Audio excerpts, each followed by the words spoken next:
Hello friends, I am Apriti. Welcome back to our channel Plants space.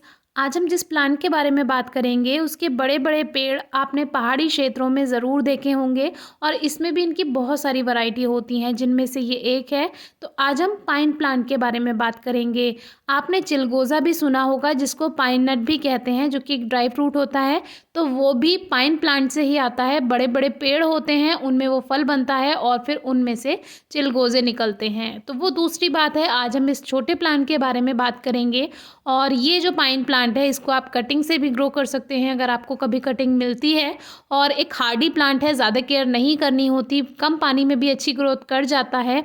तो अभी इसके नीचे के कुछ ये जो लीव्स हैं, जो कि बहुत बारीक होती हैं, ये कुछ ब्राउन है, तो इनको हटा देते हैं, क्योंकि नर्सरी में तो ऐसे ही केयर होती है। जब हम प्लांट घर लेकर आते हैं तो उसको अच्छा बनाने के लिए उसकी सूखी पत्तियां हटाते हैं, उसके अच्छे पॉट में लगाते हैं उसको।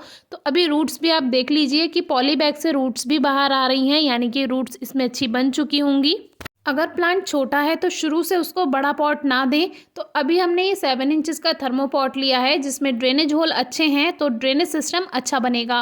और ये कल जो हमने रिपोर्टिंग की थी पेंजी प्लांट्स की, तो उसकी कुछ मिट्टी बच गई थी, तो वो हमने थोड़ी सी नीचे डाल दी है। अब नई तरह से पॉटिंग मिक्स बनाएंगे, तो इसके लिए हमने मिट्टी ली है, और ये मिट्टी हमारे गार्डन की ही है, यानी कि जो दूसरे पॉट्स में से निकलती रहती है वही है ये। और इसमें थोड़े कंकड़ पत्थर भी हैं, और इसमें थोड़ा सा गोबर की खाद मिलाएंगे, यानी 60% आप सॉइल ले रहे हैं तो उसमें 40% काउडंग यानी गोबर की खाद या वर्मी कंपोस्ट आप मिला सकते हैं। ये मिक्सचर आप हर प्लांट के लिए यूज़ कर सकते हैं। लेकिन अब ये जो पौधा हम ग्रो कर रहे हैं, ये पहाड़ी क्षेत्रों का पौधा है, तो पहाड़ी मिट्टी हमें बनानी होगी। तो अब हम इसमें थोड़ी सी बजरी, जो कि कंस्ट्रक्शन में यूज़ होते हैं, ग्रेवल्स, वही हम मिलाने वाले हैं। और बाकी आप छोटे छोटे ईंटों के टुकड़े भी इसमें मिक्स कर सकते हैं।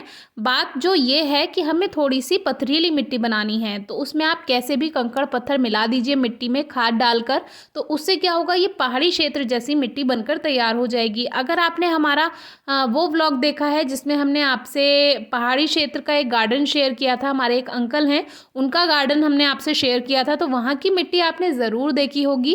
तो जब भी आप घूमने जाते हैं पहाड़ी क्षेत्रों में, आपने ज़रूर वहाँ की सॉइल देखी होगी। तो वहाँ पे बिल्कुल ऐसी ही पथरीली मिट्टी रहती है। तो ऐसे ही हमने वेल ड्रेन्ड सॉइल बनाने के लिए वो तैयार कर ली है, वेल ड्रेन्ड सॉइल, उसमें पत्थर बजरी मिक्स कर दी है। अब इसको बाहर निकालते हैं। अगर पॉली बैग आराम से बाहर नहीं आ रहा तो आप उसको कट भी कर सकते हैं, लेकिन ये रेत में लगा हुआ है प्लांट, बालू मिट्टी में, तो ये बहुत आसानी से बाहर आ गया। क्योंकि हमारी तरफ बारिश भी हो रही थी, तो बारिश की वजह से भी मिट्टी नम है आजकल, उसकी वजह से प्लांट इजीली पॉली बैग से बाहर आ जाते हैं, अगर ज़्यादा उसमें रूट्स फंसी हुई नहीं है।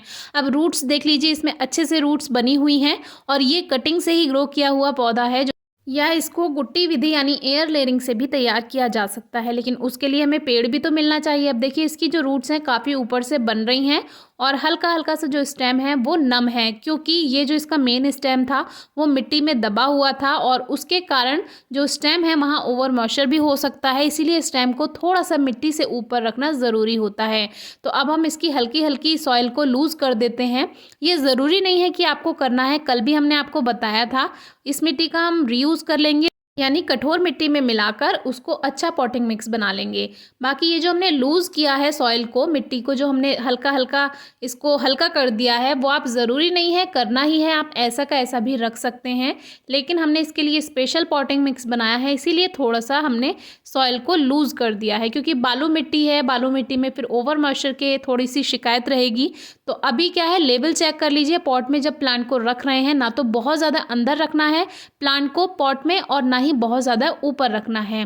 तो इस तरह से हमने थोड़ा सा सेट कर लिया, और साइड से मिट्टी को हल्का सा थपथपाने के बाद अब इसमें हम वाटर स्प्रे कर देंगे। वाटर स्प्रे करने से फ़ायदा ये होता है, मिट्टी अपनी जगह से नहीं हटती है, और पूरा एक एक रूट जो इसका कण होता है मिट्टी का, वहाँ तक पानी पहुँच जाता है, मिट्टी सेट हो जाती है, इसकी जड़ें सेट हो जाती हैं। और हल्का हल्का वाटर स्प्रे आप प्लांट पर भी कर दीजिए, स्ट्रेस में नहीं जाता है इससे प्लांट, और थोड़ी सी सफाई भी हो जाती है।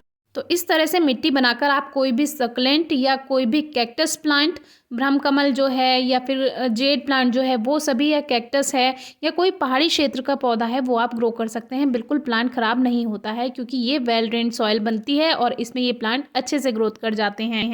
कोई भी प्लांट रिपोर्ट या ट्रांसप्लांट करने के बाद 1-2 दिन धूप में ना रखें, और फिर इसको आप फुल डे सनलाइट में रख सकते हैं। कोई क्वेरी हो तो पूछिएगा। Thank you.